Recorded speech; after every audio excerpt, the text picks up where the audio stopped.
સાચું જ્ઞાન અને અંતરના ગુણ। ઘણા સમય પહેલાની વાત છે। મિથિલા નગરીમાં રાજા જનકનો ભવ્ય દરબાર ભરાયો હતો। આ દરબારમાં દેશ વિદેશના મોટા વિદ્વાનો અને પંડિતો ગહન ચર્ચાઓ કરવા માટે ભેગા થયા હતા। રાજા જનક પોતે ખૂબ જ જ્ઞાની હતા અને હંમેશા વિદ્વાનોનું સન્માન કરતા હતા। એ જ સમયે દરબારમાં એક યુવાન ઋષિનો પ્રવેશ થયો, જેમનું નામ અષ્ટવક્ર હતું। તેમના શરીરમાં 8 જગ્યાએ વળાંક હતા, જેના કારણે તેઓ ચાલતી વખતે વાંકા દેખાતા હતા। તેમનું શરીર સામાન્ય લોકો જેવું સુંદર નહોતું, પણ તેમની આંખોમાં જ્ઞાનની અદ્ભુત ચમક હતી। અષ્ટવક્ર ઋષિ જ્યારે દરબારના પ્રવેશદ્વાર પાસે પહોંચ્યા, ત્યારે ત્યાં ઊભેલા રક્ષકો અને સેવકો તેમને આશ્ચર્યથી જોવા લાગ્યા। તેઓ ધીરે ધીરે ડગલા ભરતા સભાની વચ્ચે પહોંચ્યા। આખા દરબારની નજર તેમના વિચિત્ર દેખાતા શરીર પર અટકી ગઈ। ઋષિનું આવું શરીર જોઈને દરબારમાં બેઠેલા પંડિતો અને વિદ્વાનો પોતાનું હસવું રોકી શક્યા નહીં। તેઓ એકબીજાના કાનમાં કંઈક કહેવા લાગ્યા અને અષ્ટવક્રની મજાક ઉડાવવા લાગ્યા। આખા દરબારમાં હાસ્યનો ગણગણાટ ફેલાઈ ગયો। અષ્ટવક્ર ઋષિ સભાની બરોબર વચ્ચે જઈને ઊભા રહ્યા। તેમની આસપાસના લોકોના હસવાના અવાજો વધતા ગયા, પણ ઋષિના ચહેરા પર સહેજ પણ ડર કે શરમ નહોતી।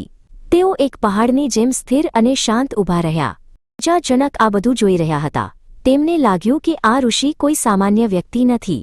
રાજાએ જોયું કે આટલા અપમાન છતાં ઋષિના ચહેરાનું તેજ જરાય ઓછું થયું નથી। રાજા જનકે આદરપૂર્વક પૂછ્યું, હે ઋષિરાજ, આપનું સ્વાગત છે। આપ કોણ છો?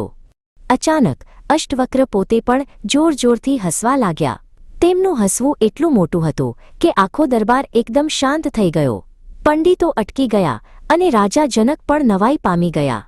રાજાએ પૂછ્યું, ઋષિવર, આપ કેમ હસી રહ્યા છો? અષ્ટવક્ર ઋષિ ગંભીર થઈને બોલ્યા, હે રાજન, મને એમ હતું કે તમારા દરબારમાં મોટા મોટા જ્ઞાનીઓ અને વિદ્વાનો બેઠા હશે, પણ અહીં આવીને જોયું તો મને લાગ્યું કે હું કોઈ જ્ઞાનીઓની સભામાં નહીં, પણ ચમારોની વસ્તીમાં આવી ગયો છું। રાજા જનકે પૂછ્યું, ઋષિરાજ, આપ આવા શબ્દો કેમ બોલો છો? અમને ચમાર કહેવાનું કારણ શું? અષ્ટવક્રએ શાંતિથી સમજાવ્યું, રાજન, ચમારની નજર હંમેશા ચામડા પર હોય છે। તમારા દરબારમાં બેઠેલા આ લોકો પણ માત્ર મારું ચામડું એટલે કે મારું શરીર જ જોઈ રહ્યા છે। તેમને મારા જ્ઞાનની કોઈ પરખ નથી।